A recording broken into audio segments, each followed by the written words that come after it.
आज सातारा जिल्हा जात प्रमाणपत्र पडताळणी कार्यालयामध्ये डॉक्टर प्रिया शिंदे जिल्हा परिषद अध्यक्ष सातारा यांच्या जात प्रमाणपत्राच्या पडताळणी संदर्भात सुनावणी झाली.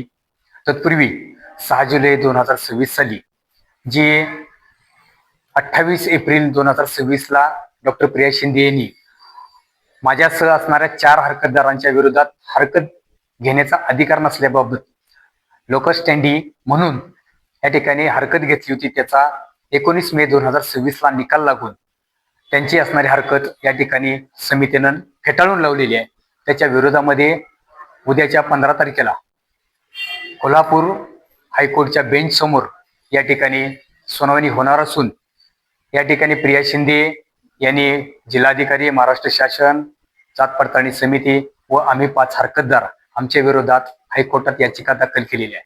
तर या निमित्तानं मला आवर्जून आपल्याला सांगायचं आहे की स्वतः पती आमदार असताना, ह्या जिल्हा परिषद अध्यक्ष असताना जात पडताळणी समिती समोर जे काही कागदपत्र आपण सादर केले त्याला न घाबरता, सामोरं न जाता या ठिकाणी हायकोर्टापर्यंत जाण्याची, धावपळ करण्याची डॉक्टर प्रिया शिंदे आणि आमदार महेश शिंदे यांना गरज का भासली, हा एक संशोधनाचा विषय आहे.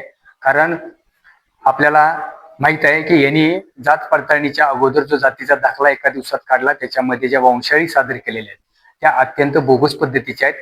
त्यामुळे त्या वंशावळीच्या शोध घेत असताना आम्ही त्यांच्या माहेरच्या असणाऱ्या महसुली कागदपत्रावरून त्यांची खरी वंशावळ शोधून काढलेली आहे.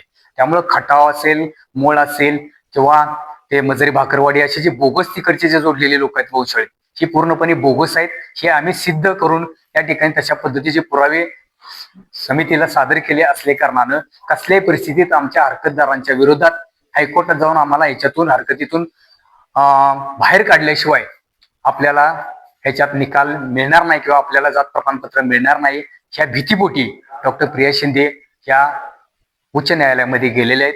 तरी मला आपणाला किंवा डॉक्टर प्रिया शिंदे आणि आमदार महेश शिंदेला सांगायचं आहे की आमचा न्यायपालिकेवरती पूर्ण विश्वास आहे. आपण काही महिन्यापूर्वी एक वाक्य बोलला होता की न्यायालयात निकाल लागण्यासाठी 5-5 वर्ष लागतात, परंतु आम्हाला आमचा न्यायपालिकेवरती पूर्ण विश्वास असून उद्याच्या तारखेतच आपली ही याचिका फेटाळली जाईल असा माझा ठाम विश्वास आहे. ज्या पद्धतीनं आपण आमच्यावर इथं हरकत दाखल केली होती ती हरकत फेटाळून आमची पहिलेच पुष्प यशस्वी ठरलेलं आहे.